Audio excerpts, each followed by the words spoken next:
오늘 이 자리에 믿음을 가지고 은혜를 사모하여서 이런 모습으로 주님의 존전에 나와 하나님을 뵙게 하시니 참으로 감사드립니다.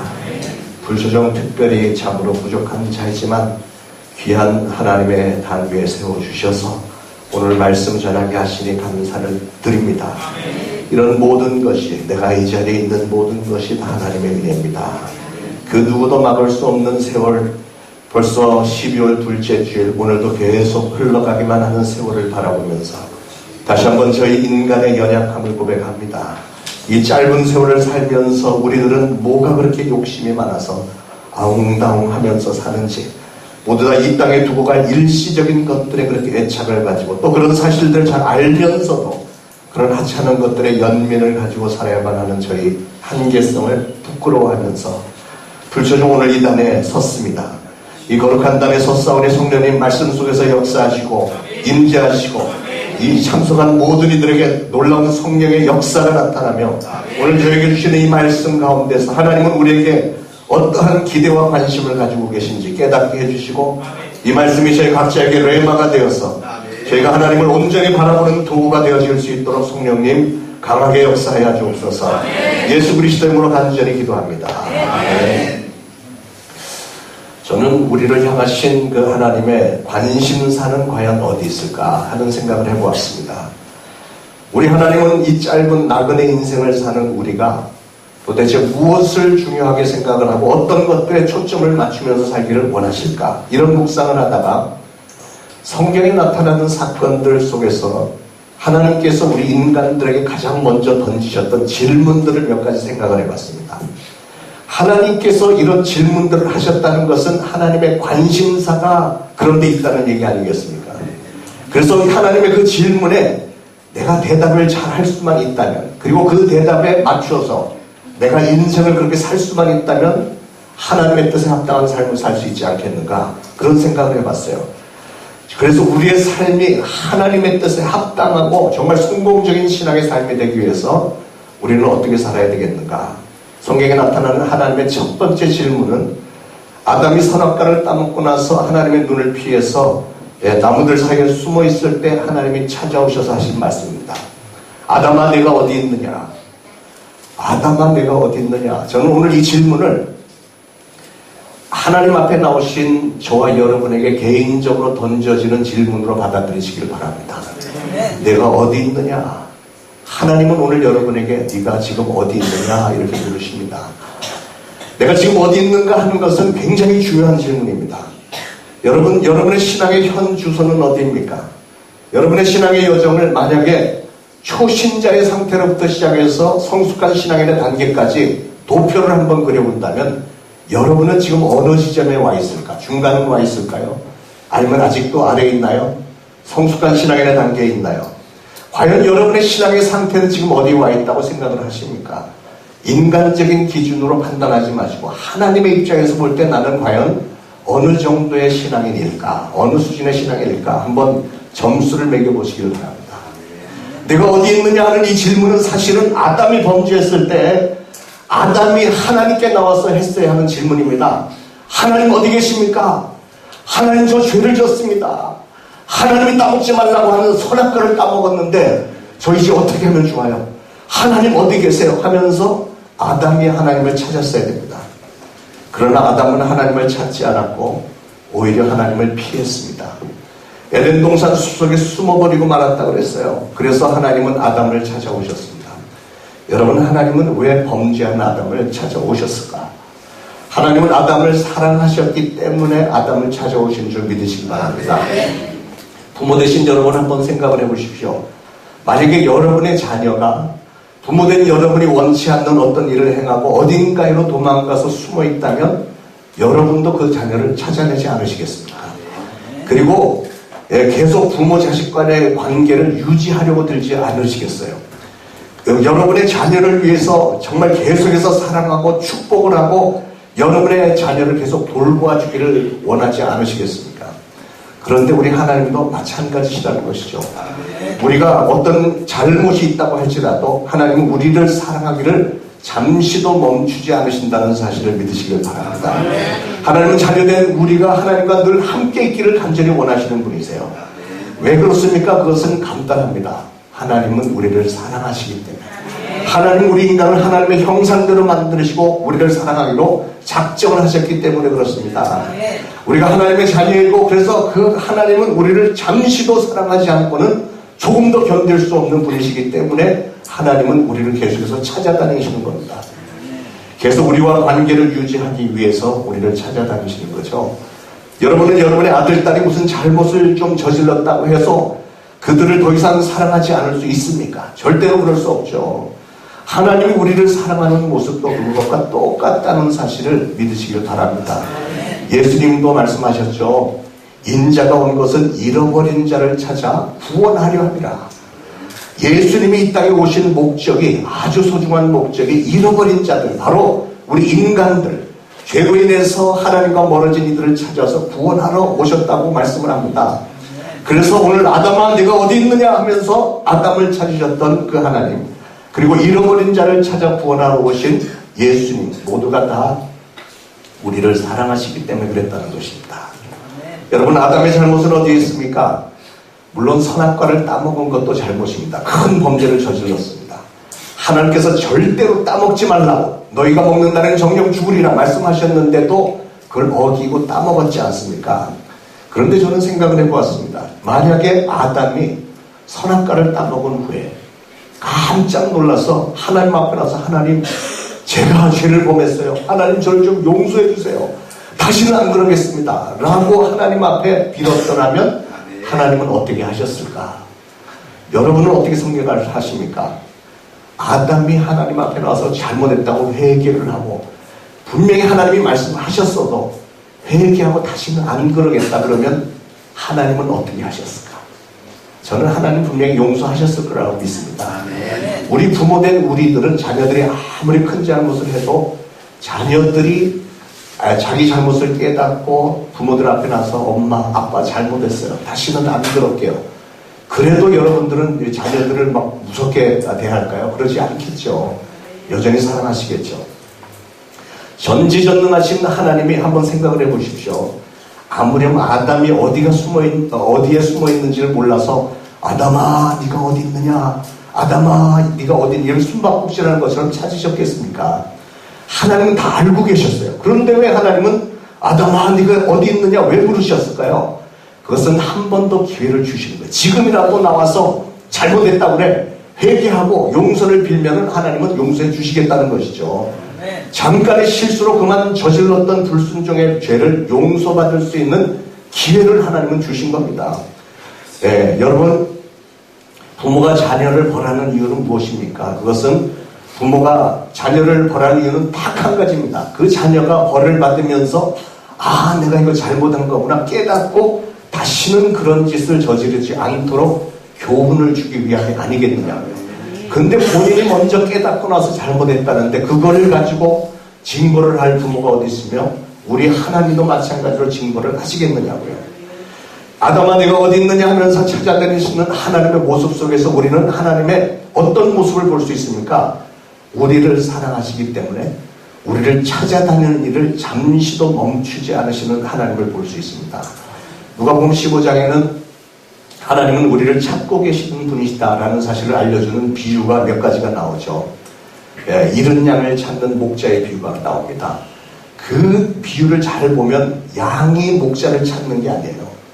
목자가 잃어버린 양을 찾아서 삼지사방을 다니다가 드디어 양을 찾았을 때 막 너무 좋아서 양을 어깨에다가 얹고 돌아오는 그 목자의 모습을 상상해 볼 수 있지 않습니까? 또 계속해서 누가복음 15장에는 드라크마 은전 한 잎을 잃어버린 여인이 밤새 그 은전을 찾는 그 모습이 나옵니다. 은전이 주인을 찾는 게 아니고 주인이 잃어버린 은전을 찾는 거예요.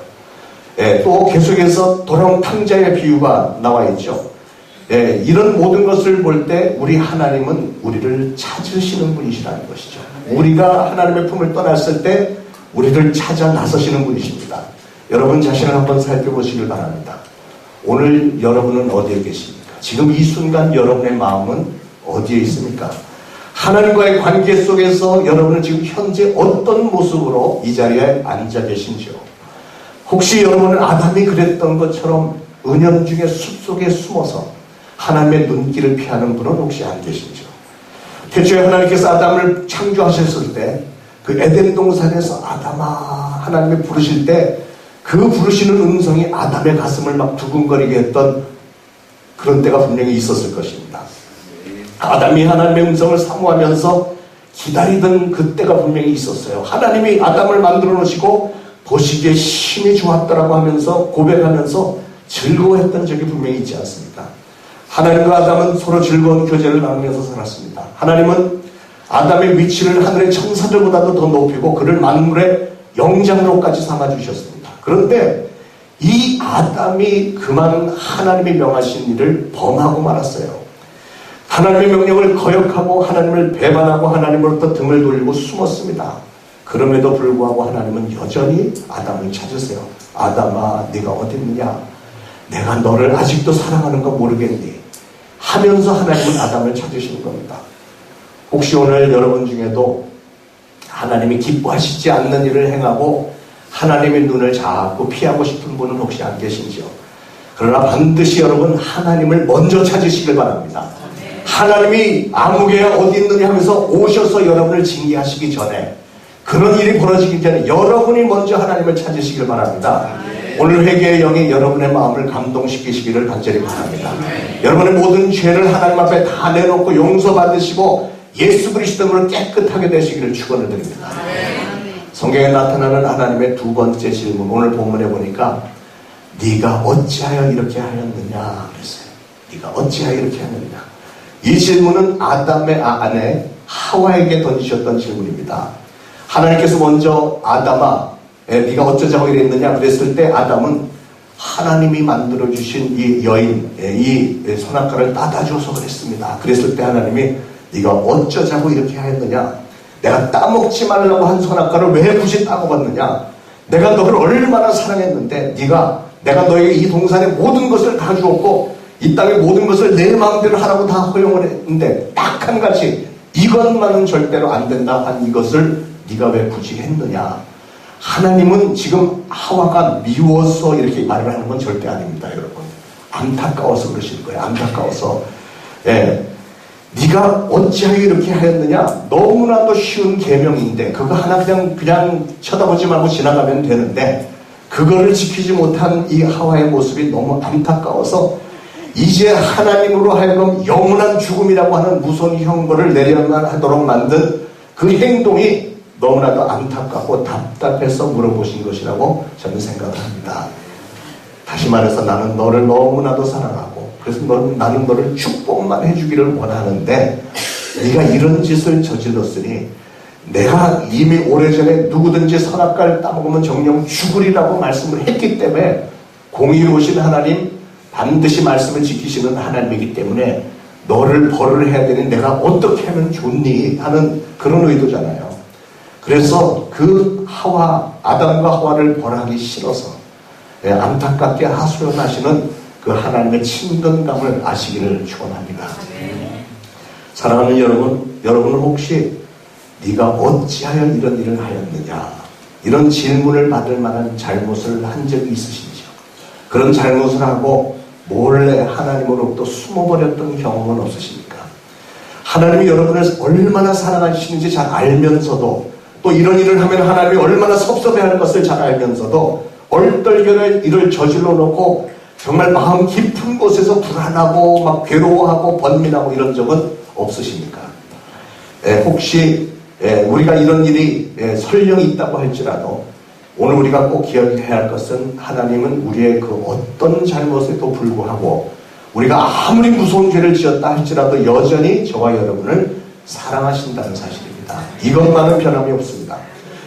저나 여러분이 아무리 큰 죄를 지었다고 해도 우리의 잘못을 안타까워하고 답답해는 하시지만 결코 우리를 미워하거나 정죄하기를 원하시거나 벌을 주기 원하지는 않으신다는 말씀이에요.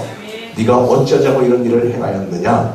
우리를 사랑하시기에 그저 안타까워하시는 하나님의 그 심정을 이해하시기를 축원합니다. 자, 인간에게 물으셨던 세 번째 질문은 아담과 하와의 마다를 가인에게 던져졌습니다. 아담과 하와가 가인과 아벨 두 아들을 낳았습니다. 가인은 농사 짓는 사람이 됐고 아벨은 양 치는 사람이 됐습니다. 두 형제가 하나님께 제사를 드리는데 큰아들 가인은 자기가 지은 그 농사 지어서 얻은 곡식을 하나님께 바쳤고 동생 아벨은 양의 첫 새끼를 바쳤어요. 그런데 하나님이 동생 아벨의 제사는 받으시고 형 가인의 제사는 받지 않으십니다.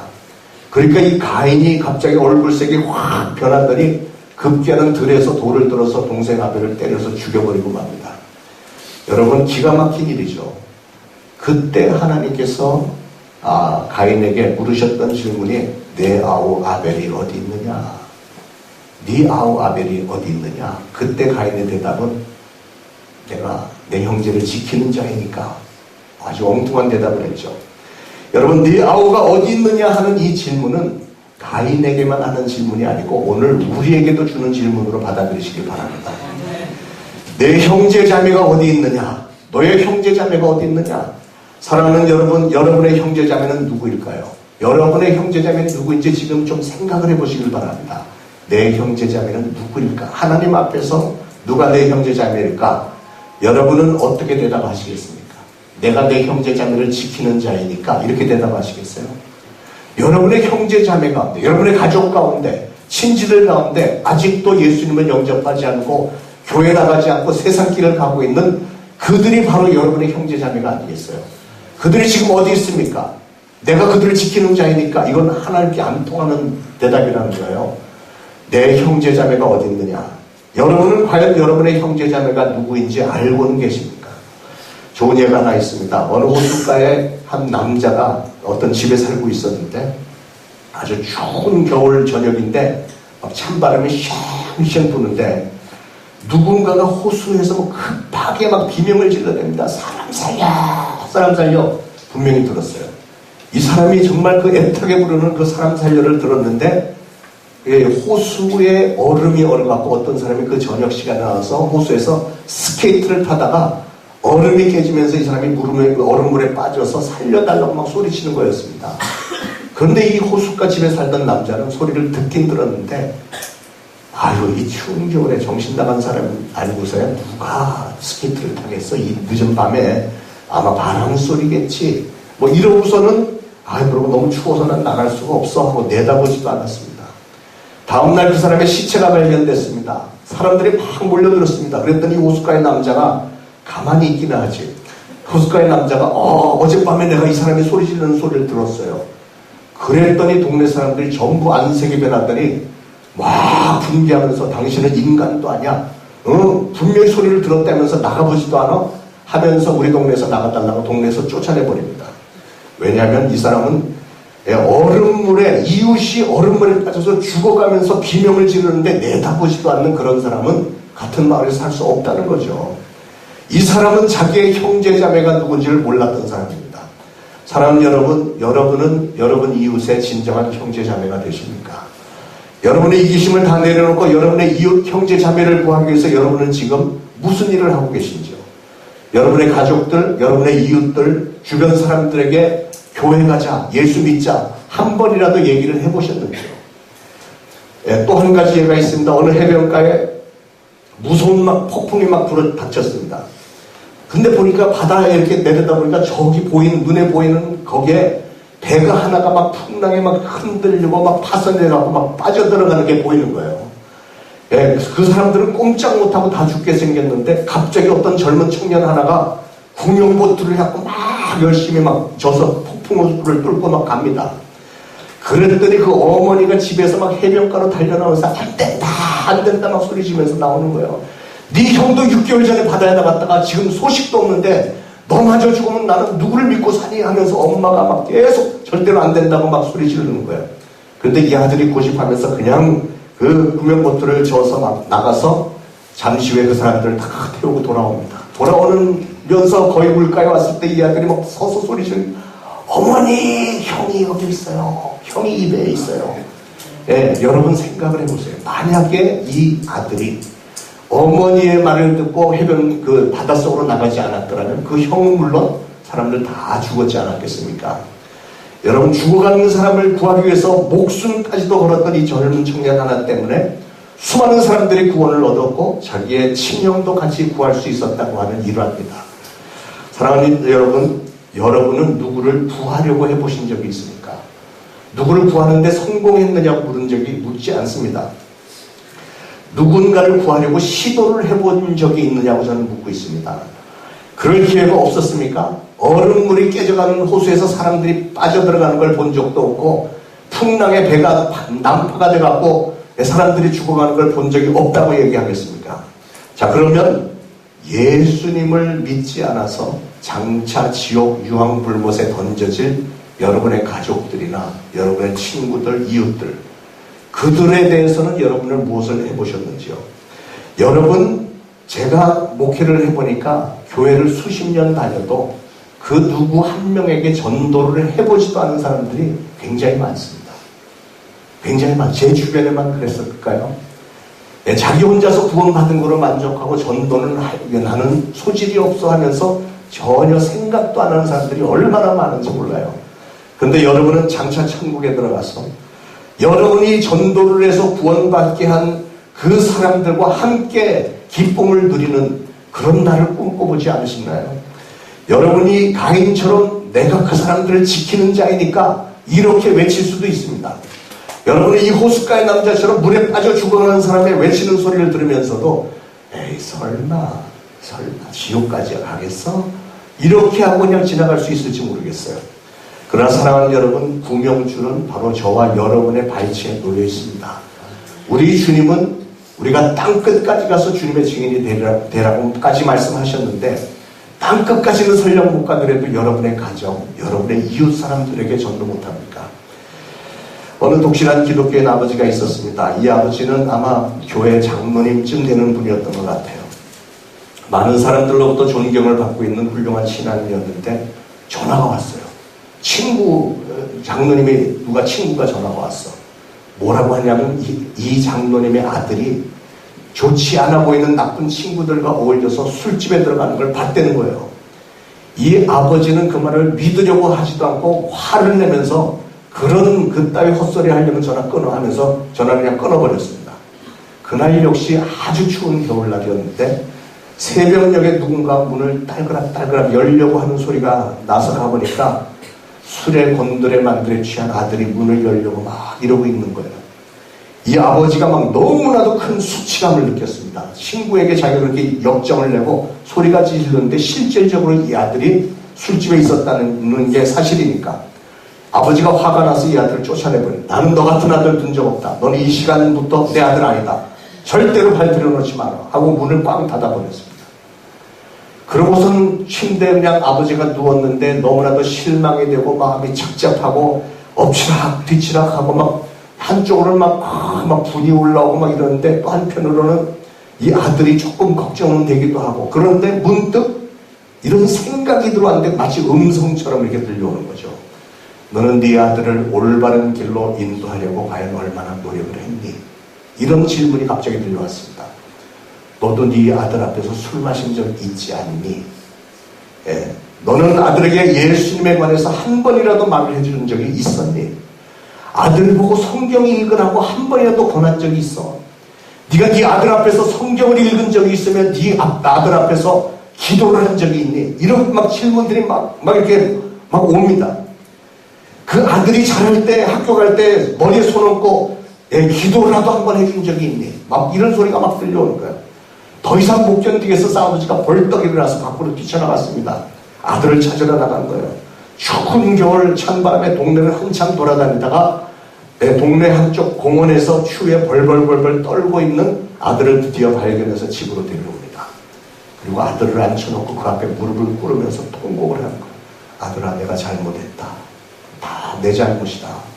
예, 그렇게 하면서 용서를 구합니다. 이 결과 이 아들은 순간적으로 엄청난 충격을 받는 거죠. 그리고 나서 그 순간부터 이 아들은 아버지가 믿은 예수를 영접하고 그 이후로 아주 독실하게 귀한 일꾼이 됐다고 하는 일화가 또 있습니다. 여러분 어떻습니까? 여러분 주변에 혹시 믿지 않는 형제나 또는 한때 믿었다가 지금은 실족해서 넘어져 있는 그런 사람은 없는지요? 그런 사람에게 여러분이 형제 자매가 되어주신 적이 있습니까? 그들에게 예수님의 사랑을 한 번이라도 전해본 적이 있습니까? 장차 예수님 앞에 섰을 때 예수님께서 너는 이 땅에 사는 동안에 과연 몇 명이나 전도를 했느냐? 몇 명이나 내 앞으로 데리고 왔느냐? 이렇게 물으실 때 자신있게 예수님 앞에 손잡고 끌고 나가서 제시할 수 있는 사람은 과연 몇 명이나 되는지요? 예수님의 보좌 앞으로 같이 손잡고 동행하고 정말 예수님으로부터 칭찬을 듣고 상급을 받을 만한 상급들이 과연 여러분에게 있는지요? 몇 명이나 있는지요? 제가 제안을 한 가지 좀 드리겠습니다. 오늘 여러분 집에 돌아가시면 생각나는 분들에게 여러분의 신앙 간증을 한번 써보시죠. 여러분이 어떻게 해서 예수를 만나게 됐고 신앙생활을 지금 이렇게 하고 있는데 물론 부족하지만 내가 신앙생활하면서 이렇게 인생이 달라졌다. 이런 얘기를 줄줄이 잘 간곡하게 써서 여러분이 사랑하는 그 사람에게 편지를 한번 보내보시면 아주 엄청난 파워가 있습니다. 입으로 하는 것보다 서신으로 하면 사도 바울도 서신으로 했잖아요. 서신으로 하면 이건 두고 볼 수 있는 것이고 증거 자료가 되기 때문에 굉장히 많은 사람들의 그 마음을 뒤바꿔 놓습니다. 굉장히 파워가 있는 전도 방법입니다. 여러분이 한번 진실되게 쓴 그 편지가 그 편지를 받는 형제 자매를 구원시킬 수도 있습니다. 그걸 어떻게 알겠어요? 성령님이 역사하시면 놀라운 일이 생긴다는 사실을 믿으시길 바랍니다. 하나님께서 나를 도우심으로 내가 그를 선하고 올바르게 인도하겠나이다 라고 하는 단호한 믿음을 가지고 그 형제 자매를 구원의 길로 한번 인도해 보십시오. 그래서 내 형제 자매가 어디 있느냐 하는 하나님의 질문에 하나님 여기 데리고 왔습니다 하고 자신 있게 하나님 앞에 데리고 나올 수 있기를 축원을 드립니다. 오늘 상고해 보기를 원하는 네 번째 하나님의 질문은 선지자 엘리야에게 들려준 질문입니다. 네가 어찌하여 이러고 있느냐? 네가 여기서 무엇을 하고 있느냐 하는 그런 질문입니다. 엘리야는 우리가 잘 아는 대로 갈멜산에서 바알과 아세라 선지자 850명과 대결을 해서 그가 하나님께 기도를 했을 때 막 불이 확 일어나서 제단을 다 태우고 또다시 기도하니까 막 3년 반이나 비가 오지 않던 그곳에 막 폭우가 쏟아지게 만들었던 능력의 선지자였습니다. 그런데 이 우상 숭배를 했던 아합 왕의 부인 이세벨이 이 엘리야 선지자가 850명의 자기들의 우상 선지자들을 죽였다는 얘기를 듣고 너도 내일 정오쯤에 이렇게 똑같이 될 줄 알으라고 으름장을 놓는다는 소식을 듣고 갑자기 막 겁을 먹고 도망을 치는 거죠. 그래서 멀리 호렙산에 있는 굴로 도망가서 숨어버렸습니다.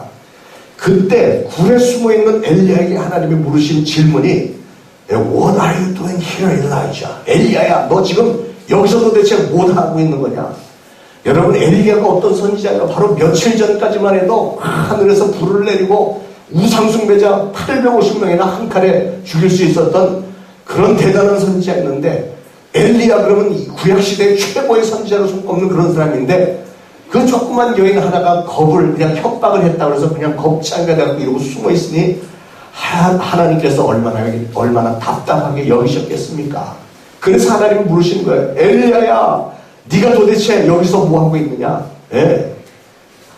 누가복음 15장에는 우리가 잘 아는 돌아온 탕자의 사건이 기록되어 있죠. 둘째 아들이 아버지에게 자기 목사의 재산을 달라고 때렸습니다. 결국 이 아들은 많은 재산을 가지고 먼 나라로 신나게 갔지만 삽시간에 허랑방탕 다 탕진하고 나중에는 돼지치는 사람이 됐습니다. 배고프니까 먹고는 살아야 되니까 동네에 돼지치는 사람이 됐는데 먹을 게 없으니까 돼지밥 속에 있는 주염 열매로 연명을 했다고 그랬어요. 그런데 설상가상으로 흉년이 와서 돼지밥 속에 주염 열매가 더 이상 있지를 않았다고 했어요.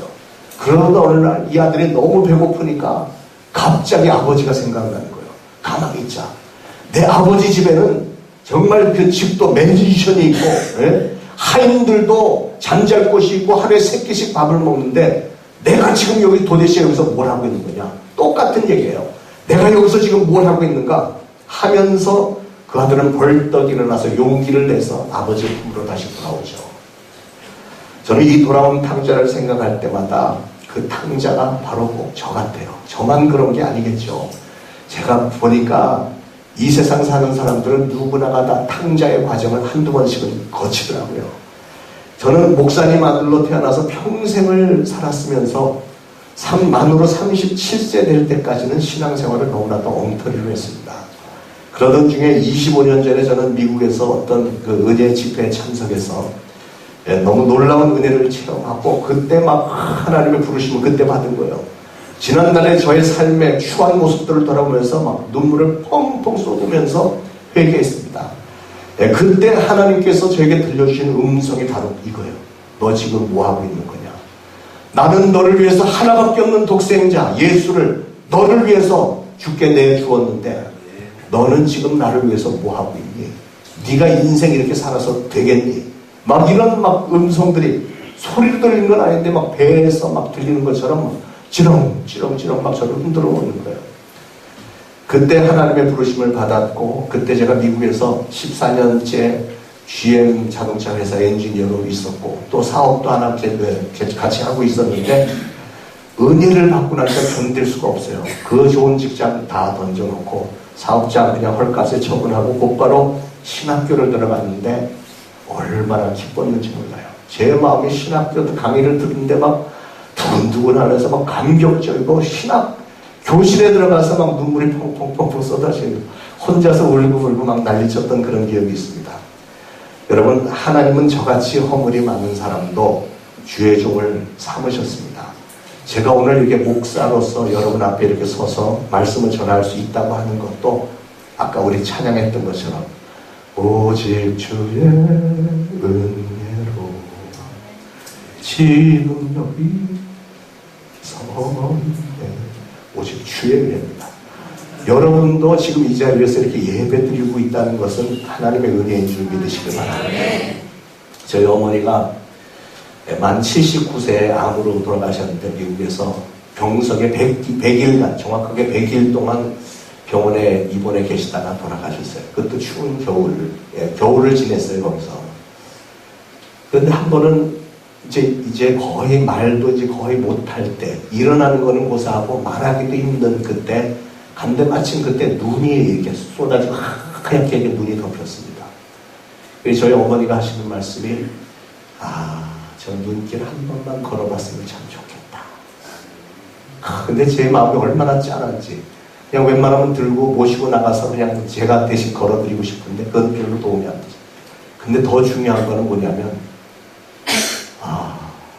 주일날 교회 가서 하나님 앞에서 예배 한 번만 다 드리고 죽었으면 좋겠다. 그게 거의 마지막 말씀이었어요. 육신의 건강이 다 해가고 이렇게 정말 연약해서 꼼짝 못할 때 가장 하고 싶은 게 뭐냐면 하나님 앞에서 예배 드리고 싶은 겁니다. 그게 신앙이죠. 오늘 저나 여러분에게 건강하게 건강 중에 하나님 앞에 나와서 예배 드릴 수 있다. 엄청난 은혜인 줄로 믿으시길 바랍니다. 우리 인생들 더 나을 것 없이 다 탕자의 과정을 거치는 것 같습니다. 중요한 건 우리가 하나님의 품으로 돌아와야 되는 거예요. 하나님의 품으로 돌아올 때 우리에게는 참 평안이 있고 삶의 보람이 있고 우리에게 영원한 생명이 있는 겁니다. 저를 변화시켰던 그 캠프를 바탕으로 해서 저는 밤의 세계 만남이라는 2박 3일 캠프를 하고 있는데 지난 9년 동안 그걸 하면서 수많은 목사님들, 장로님들, 굉장히 많은 분들이 물론 평신도들 많이 들어오고 또 이것을 저희가 선교지에 가서 많이 했어요. 저 중남미에 있는 또 카자흐스탄 여기 최근에는 한국에 와서는 필리핀에 계속해서 1년에 한두 차례 가서 이렇게 하는데 주로 목회자들 대상으로 막 이렇게 엄청난 성령의 역사가 일어날 때마다 나같이 부족한 사람을 통해서도 하나님이 이렇게 역사하시는구나.